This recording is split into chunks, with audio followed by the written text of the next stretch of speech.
taking a look at this table full of beauties. This is my Smith & Wesson collection. I actually own a couple other 357s, but I wanted to do a video today specifically about all my 357 Magnums. And I guess a 38 Special up there, the Model 60. I've been collecting these for quite some time now, and I really enjoy shooting revolvers. They're like one of my favorites. Again, I've talked about this in a couple other videos about just like slowing down and taking the time to, you know, really enjoy a revolver in the world we live in today. Again, the golden age of firearms where, you know, high cap magazines, micro red dots, night sights, tritium filled night sights, suppressors, threaded barrels, and all that other stuff is cool, and I own a ton of them. But man, I have just really enjoyed shooting revolvers. I guess I'll start from the top here. And so, like I mentioned before, this is the I guess a 38 Special, and so they're not all 357s, right?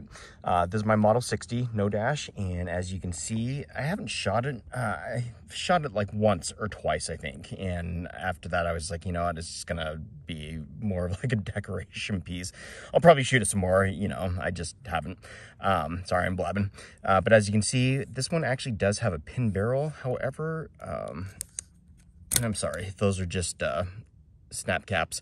It does not have a recessed cylinder. It does have a hammer mounted firing pin, as you can see there, and I believe that these are the original grips on there.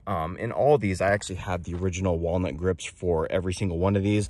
I replaced them out with hoe grips just because I wanted to save the wood, and I should have taken a picture with all the walnut grips on these, but I didn't. Next we have, and I've done a couple of videos about this, and I need to do a part 2 comparing this to my Colt King Cobra in a 3-inch configuration. But this is my Smith & Wesson Model 65-5 in a 3-inch configuration with a bull barrel, round butt K-frame, hammer mounted firing pin, does not have a pin barrel, does not have a recessed cylinder, but that's a-okay. I have a couple more that do, and I absolutely treasure those.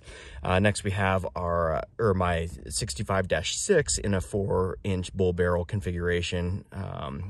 Again, a round butt K-frame, and this one does not have a hammer mounted firing pin, and as you can see, I've talked about this before, you can see the cylinder stop stud on the 65-5, whereas the recoil shield just kind of protrudes down, and it's one solid piece, I guess, and so they kind of went away with the cylinder stop stud there, but still a beautiful piece, super accurate. I might shoot that a little bit today. Next we have my 13-1, and I baby the shit out of this. The bluing on here is phenomenal.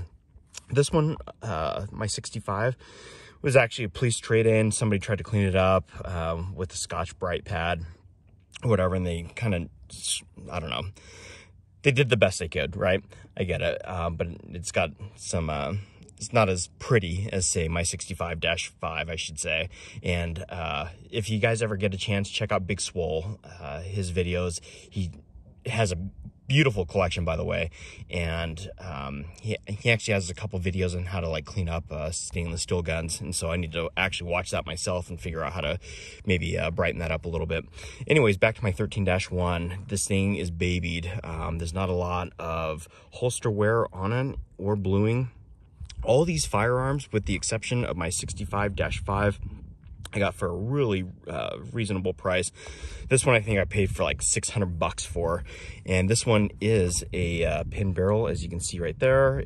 It does have a, let's see if I can manipulate this with one hand, a recessed cylinder and a hammer mounted firing pin. And I don't shoot this one a lot because it's in such great condition. I mean, I realize that, you know, you buy guns to shoot, right? But some of them I baby a little bit more than others. You know, I think that if I run or shoot this gun, I will probably stick to 38 Special rounds in it. And I've heard conflicting information. So there's people that say that on these K-frames, because the gas ring has to butt up to the forcing cone, so like right next up to it, they had to shave some of the forcing cone down a little bit. And so I've heard that you can actually crack your forcing cone. Now, when I actually talked to my gunsmith, he actually said it wasn't from 357 rounds, that he's only ever seen it from people that shoot 38 special. So I don't know, I mean, how true that is. Hickok 45 actually talks about it, and honestly, I kind of believe him a little bit more than my gunsmith. I don't know if that's good or bad, but I'm just going to baby this and probably just run 38 specials out of it. Let's see. And as you can see, you know, you have the color case hardening on the hammer and the trigger, whereas you do not on the 3 above there. Right here is my 19-3, and I love this gun. This is another gun that I babied. This is actually my first Smith & Wesson revolver, and as you can see, it's got adjustable sights, whereas all these other ones have fixed sights. This one does have adjustable sights. It is pinned, as you can see here, in a recessed cylinder. I actually took this to my gunsmith to have him change out some springs, clean it, and whatnot. So single action on this baby is about 3 pounds. Also, you can see too that the color case hardening, there's a boot on the trigger, so whoever owned this before me put that on. My gunsmith asked if I wanted to take it off, and I was just like, you know, whatever. It's actually, you know, I only use it for target anyways, and so it, I guess, is helpful for that. But again, I don't necessarily shoot this one. It's got a little bit more holster wear on it all around. But again, I love the 19s. They are just phenomenal guns. I'm actually going to do a video with this and my Glock 19, just both of them being carried by military, well, maybe not military, but at least law enforcement, the Glock 19 as well as the Smith & Wesson 19, and they're both 19. And so I plan to do a video on those two, even though they're absolute different ends of the spectrum, right? And then this is actually the gun that I will be shooting today. This is my 686 no dash, and I was super happy to pick this one up, especially for the price point that I got it at. I've been looking for a 4-inch 686, and I did not want a 686 plus. I didn't want it with a fucking Hillary hole.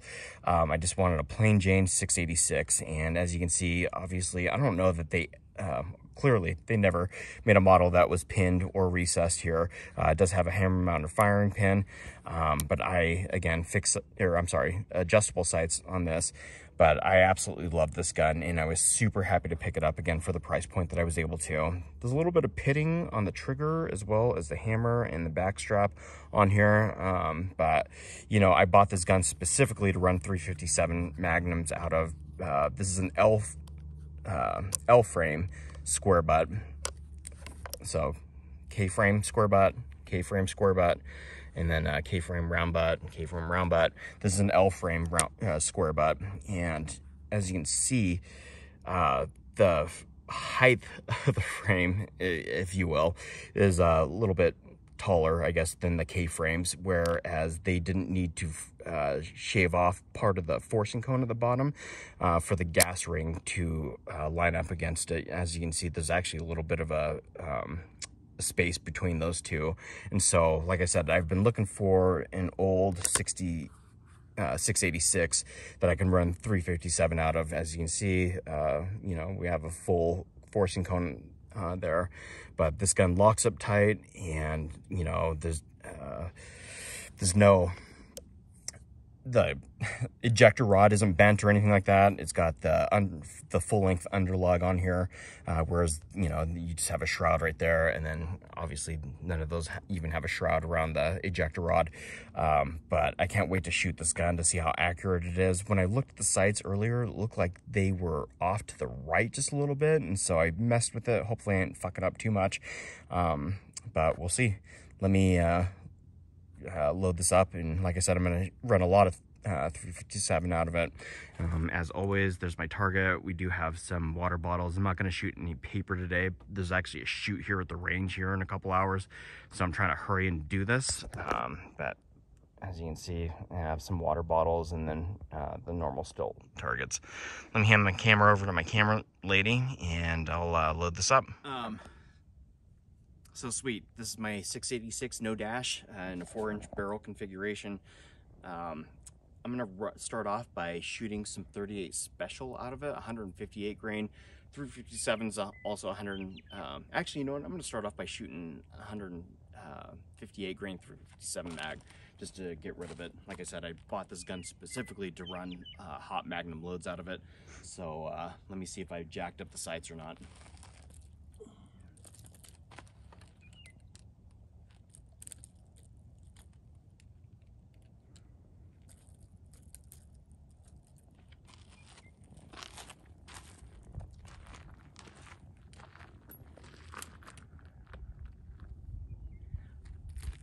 I might be doing myself a disservice by not shooting paper targets first, but like I said, there's a shoot here and in a couple hours, and I didn't want to mess with it.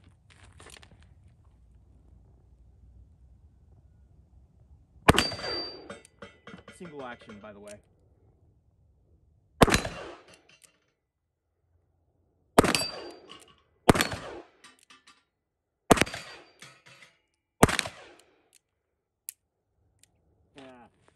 So the single action pull on this trigger is almost too light, but I love that. I'm gonna run some double action on here, but man, this gun is accurate so far.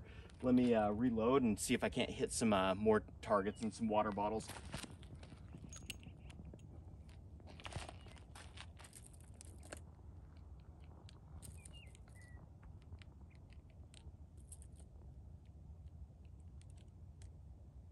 I can definitely feel the difference in recoil shooting 357 Magnums out of this as opposed to my 3-inch 65-5 or even my Colt King Cobra.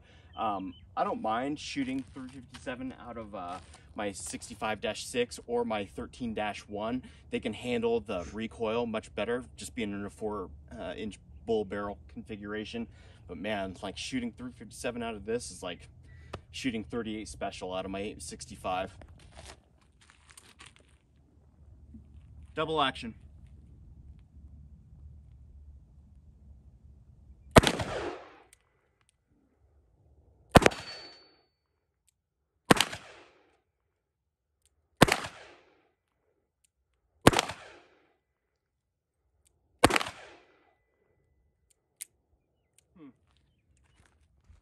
Yeah, I can tell I'm gonna love this gun. It's super accurate, and even in double action, the double action pull on this, you know, I don't have a trigger gauge or anything like that, but I would dare to say maybe like 8 pounds or so.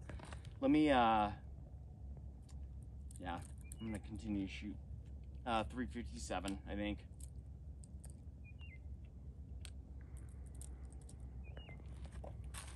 I'm gonna try and hit some water bottles.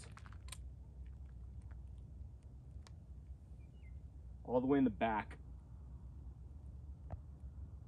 Single action.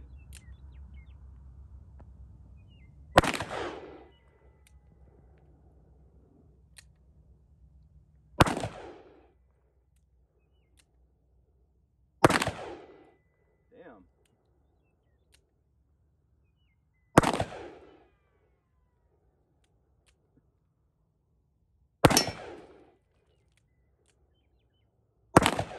That wasn't the back. Yeah, I know.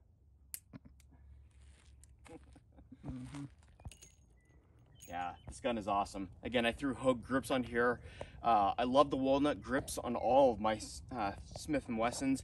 The butt end of the stock is a little wide for my small ass hands, and so that's why I change them out for Hogue grips. That, and I can get a better grip or purchase on them. I'm gonna try and shoot some 38 special. You have small ass hands? I do have small ass hands. I'm fucking Asian.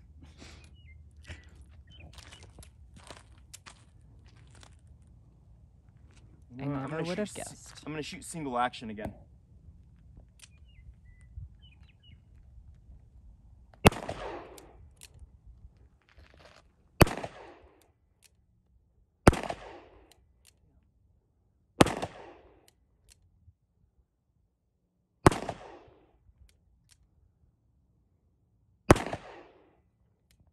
Jeez.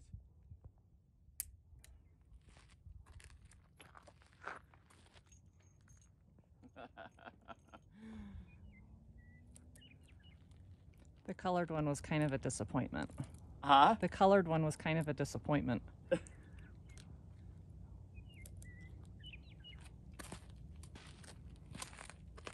Double action.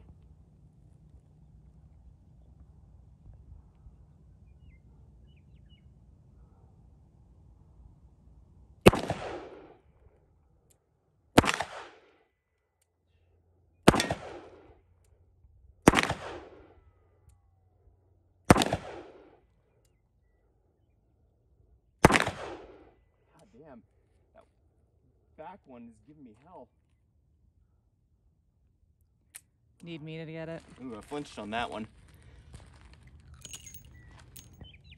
Tell you what, I'm gonna give this one a little bit of a rest, and I'm gonna throw some 357 in my 65-5 or 6. You want to reset the targets? Nah, I'm just gonna shoot water bottles. All right. Again, fixed sights, unlike my 686 where it has adjustable sights. 4-inch bull barrel configuration. This is a K-frame model as opposed to an L-frame. And yeah, let me see. Single action.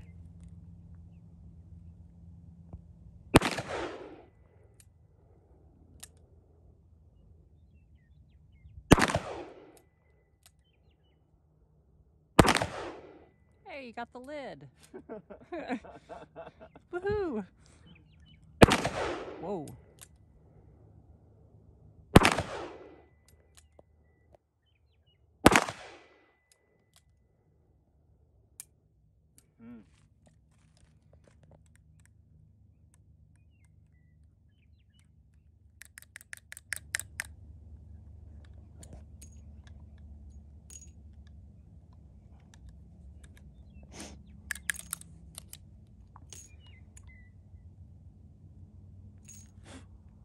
Yikes.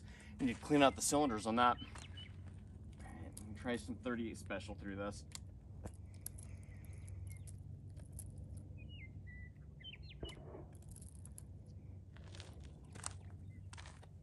This isn't as smooth as my 686, but again, it handles the recoil on the 357 Magnums a lot better than the 3-inch configurations, for sure.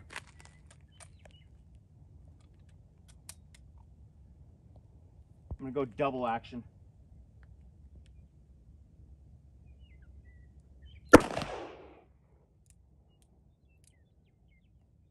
Ooh.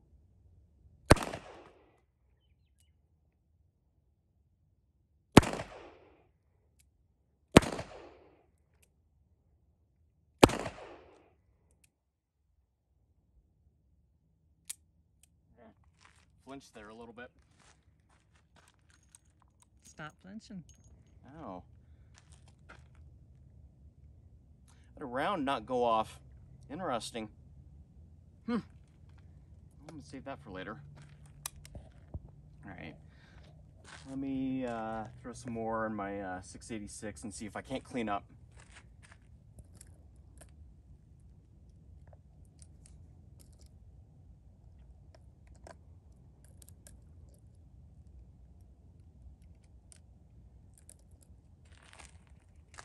Shooting 38 special out of this feels like I'm shooting a 22. I mean, yeah, the 38 special didn't even has next to no recoil.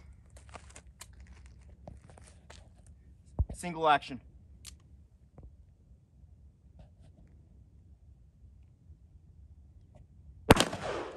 Hey, you got it.